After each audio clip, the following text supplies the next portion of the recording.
Good morning વિદ્યાર્થી મિત્રો. ધોરણ 8 ગુજરાતી માધ્યમ, વિષય ઇંગ્લિશ.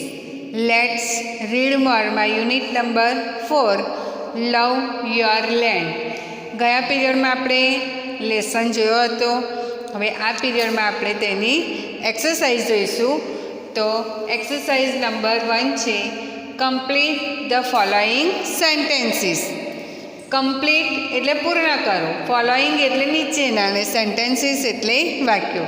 નીચેના વાક્યો પૂર્ણ કરો. ધ યંગ સિટીઝન મસ્ટ ખાલી જગ્યા વેલ.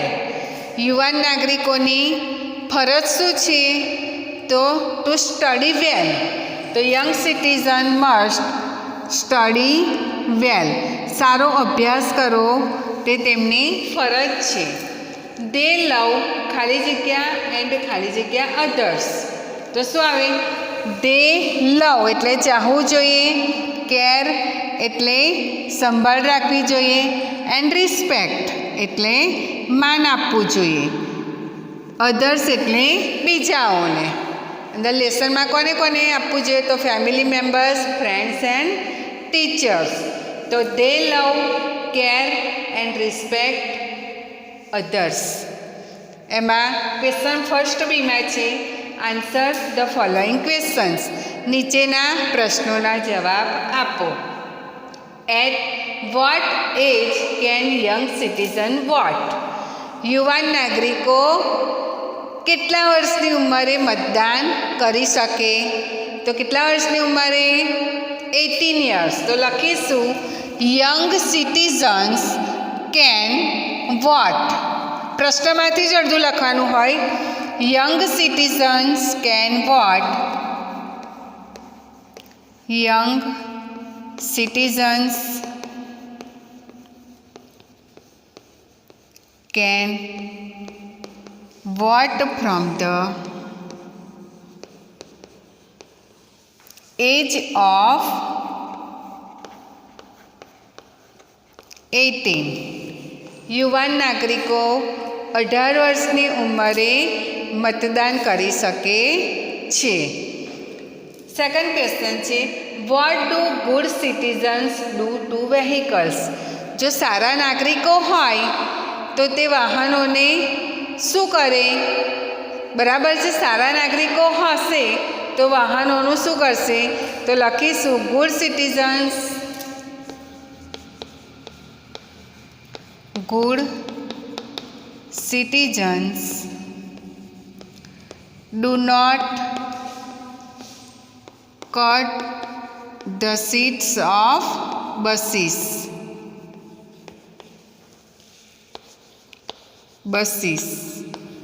और બીજું શું કહે છે કે જો સારા નાગરિકો હશે તો બસની સીટોને તોડશે નહીં. or destroy the vehicles, or destroy the vehicles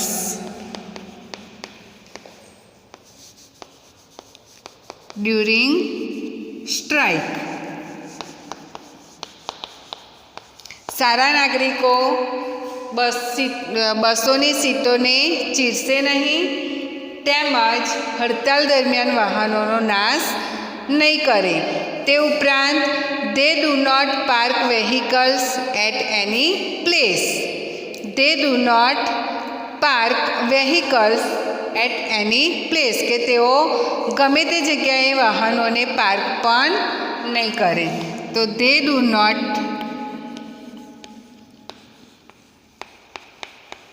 park vehicles at any place. તો સારા નાગરિકો છે તે બસોની સીટોને ચીરશે નહીં તેમજ હડતાલ દરમિયાન વાહનોનો નાશ નહીં કરે. અને તે સિવાય બીજું શું કરશે કે જો સારો નાગરિક હશે તે ગમે તે જગ્યાએ વાહનને પાર્ક કરશે નહીં. એના પછી છે what do bad citizens do to school properly? ખરાબ નાગરિકો છે તે શાળાની જે મિલકત છે તેને શું કરે છે? જે ખરાબ નાગરિકો છે તે. તો તેઓ શું કરે છે? Bad citizen write their names. Bad citizens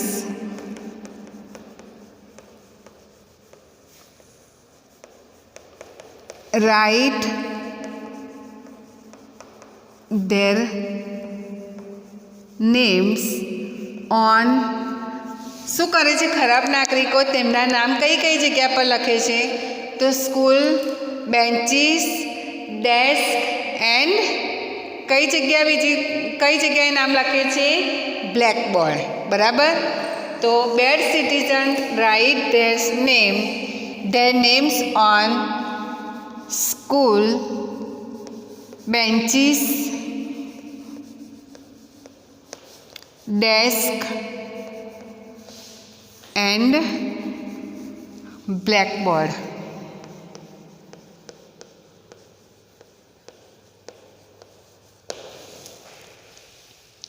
vote must the young citizen do to the country? શું કહે છે? What must the young citizens, યુવાન નાગરિકોએ શું કરવું જોઈએ? ડુ ટુ ધ કન્ટ્રી, પોતાના દેશ માટે શું કરવું જોઈએ? તો young citizen must love and protect. Young citizen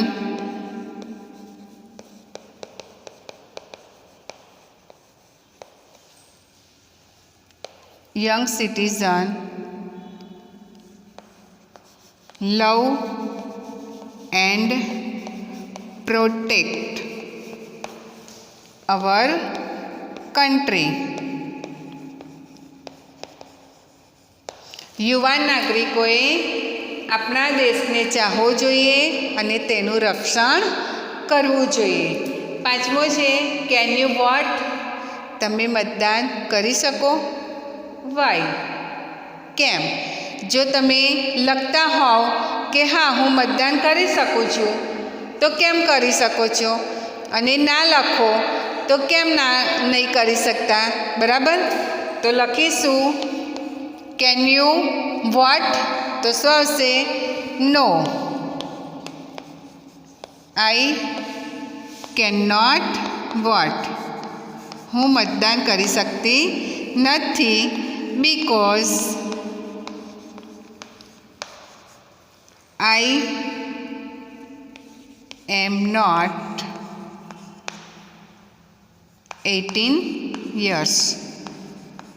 I am not 18 years.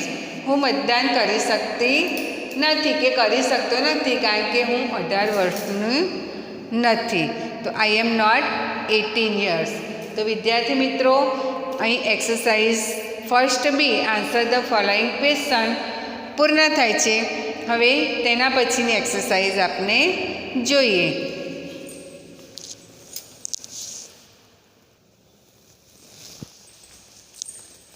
Question first C, who will do this? આ કોણ કરશે? Good citizens or bad citizens? સારા નાગરિકો કે ખરાબ નાગરિકો?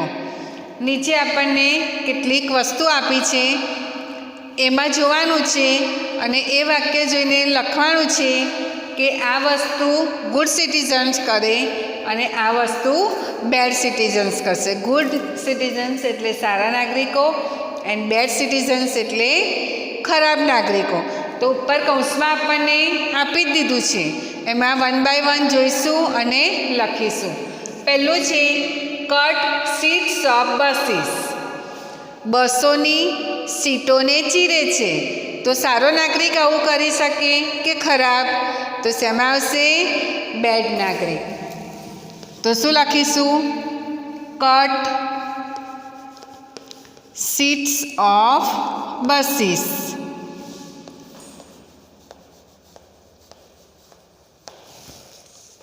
બીજા નંબરમાં છે પાર્ક વેહિકલ્સ પ્રોપરલી. વાહનને યોગ્ય જગ્યાએ પાર્ક કરવું. તો કોણ કરે આવું? Good citizens. કારણ કે બેડ સિટીઝન્સ શું કરે? Vehicles park at any place, કોઈ પણ જગ્યાએ તે વાહનને પાર્ક કરે. અહીંયા પ્રોપરલી એટલે યોગ્ય જગ્યાએ, કે જે જગ્યાએ વાહનને પાર્ક કરવાનું હોય ત્યાં કરે. તો આવું કાર્ય કોણ કરી શકે? Good citizens. તો લખીશું park vehicles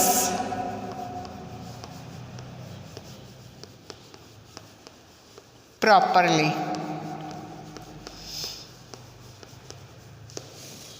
Write names on benches. પાટલીઓ પર તેમના નામ લખવા. તો કોનું કાર્ય? Bad citizens.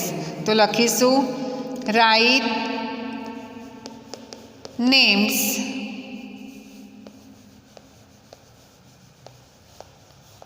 On benches.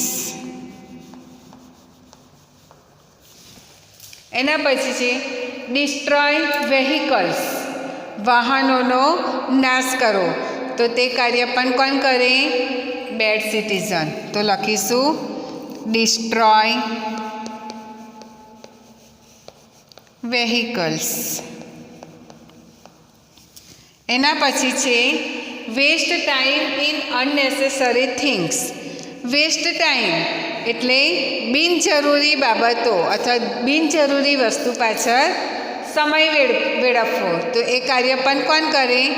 Bed citizen. તો શું આવશે? વેસ્ટ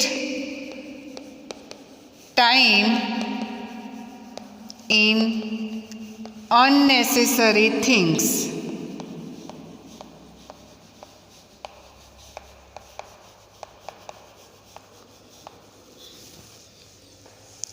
હેલ્પ ફેમિલી મેમ્બર્સ, કુટુંબના સભ્યોને મદદ કરવી. તો કોણ કરશે? Good citizens. Help family members.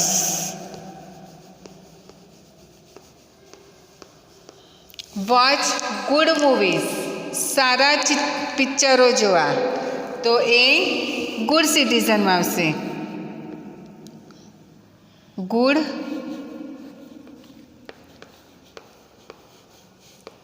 Watch good movies.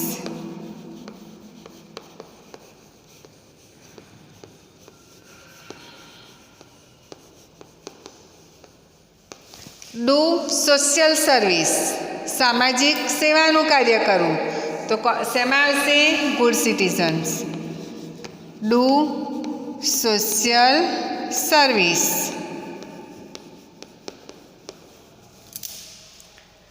સ્પીટ anywhere, spit એટલે થૂકવું, એનીવેર એટલે ગમે ત્યાં. ગમે ત્યાં થૂકવાનું કાર્ય કોણ કરે? Bad citizen. તો સ્પીટ એનીવેર.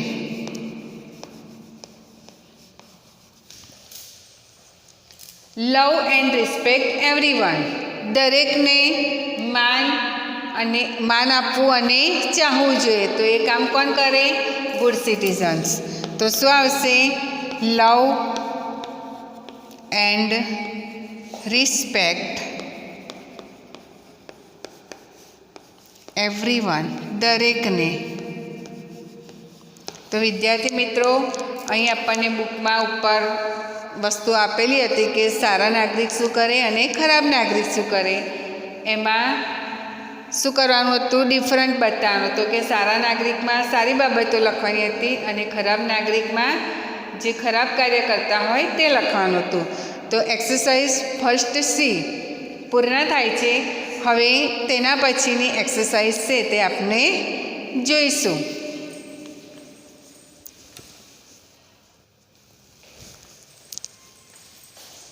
એક્સરસાઇઝ 4 છે. What should you do in given situation? Given in the situation, નીચેની પરિસ્થિતિમાં તમે શું કરશો? અહીંયા આપણને 3 સિચ્યુએશન આપી છે. ડ્યુરિંગ સ્કૂલ એસેમ્બલી દરમિયાન શું કરશો? ઇન ધ ક્લાસરૂમ, વર્ગખંડમાં શું કરશો? ઓન ધ પ્લેગ્રાઉન્ડ, અને પ્લેગ્રાઉન્ડ ઉપર હોવ ત્યારે તમે શું કરશો? તો જો ડ્યુરિંગ સ્કૂલ એસેમ્બલી, તો શું કરીશું?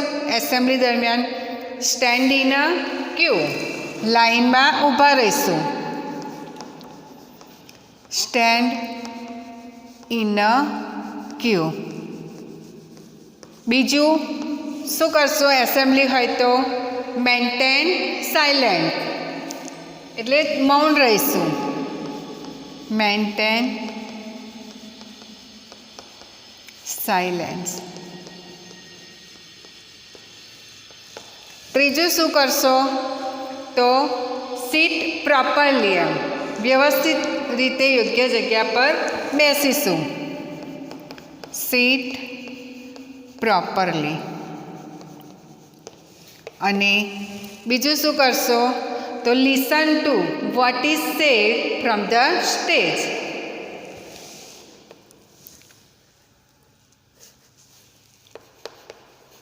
Listen to what is said from the stage. શાંતિથી સાંભળીશું કે સ્ટેજ ઉપરથી શું કહેવા માંગે છે. તો આ શું કહ્યું છે. ઇન ધ ક્લાસરૂમ, વર્ગખંડમાં શું કરીશું તો કીપ ધ ક્લાસરૂમ ક્લીન. આપણા વર્ગખંડ છે તેને ચોખ્ખો રાખીશું. કીપ ધ ક્લાસરૂમ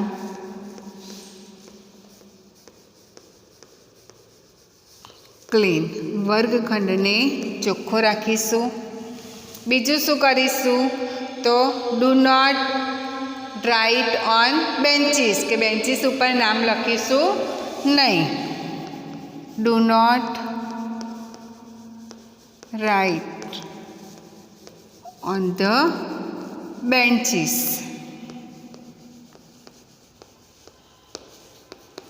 બરાબર. પછી શું કરીશું મેન્ટેન ડિસિપ્લિન, શિસ્તમાં રહીશું.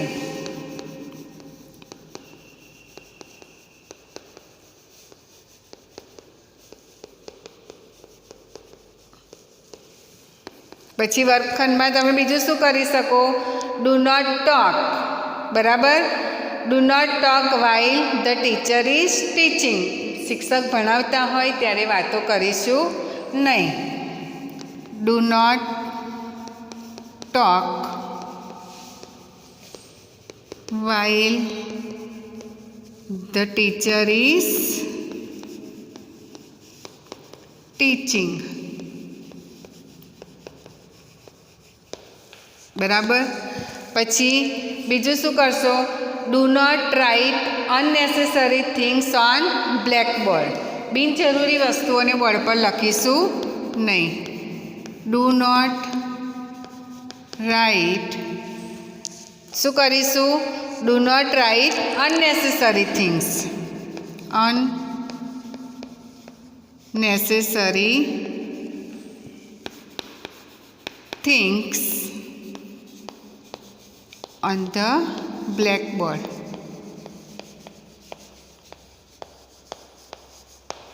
બરાબર. હવે પ્લેગ્રાઉન્ડ પર તમે શું કરશો તો પહેલું પ્લેગ્રાઉન્ડમાં જ્યારે રમવા જઈએ તો મેન્ટેન ડિસિપ્લિન, ડિસિપ્લિનમાં રહીશું. પછી પ્લેગ્રાઉન્ડને ચોખ્ખું રાખીશું. Maintain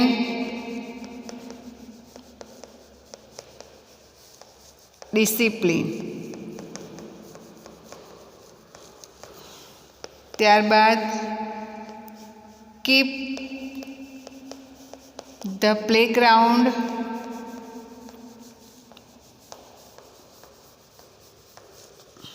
clean. શું કરીશું મેદાન છે તે મેદાન, રમતના મેદાનને ચોખ્ખું રાખીશું. Follow the rules of the games. રમતના જે નિયમો છે તેને અનુસરીશું. ફોલો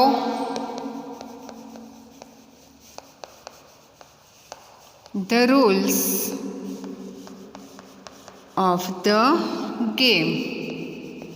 રમતના જે નિયમો છે તે નિયમોને અનુસરીશું. Do not push others. બીજાને ધક્કા મારીશું નહીં. Do not push others. બરાબર. Do not shout. બૂમો પાડીશું નહીં. શાઉટ એટલે બૂમો પાડી. ડુ નોટ પુશ અધર્સ, બીજાને ધક્કો ના મારવો. ડુ નોટ શાઉટ, બૂમો ના પાડી. હેલ્પ વન અનધર, એકબીજાને મદદ કરવી. Help one another. તો વિદ્યાર્થી મિત્રો, અહીં આપણો યુનિટ નંબર 4 લવ યોર લેન્ડની એક્સરસાઇઝ પૂર્ણ થાય છે અને આપણો યુનિટ પણ પૂર્ણ થાય છે. નેક્સ્ટ લેક્ચરમાં યુનિટ નંબર 5 જોઈશું. Thank you.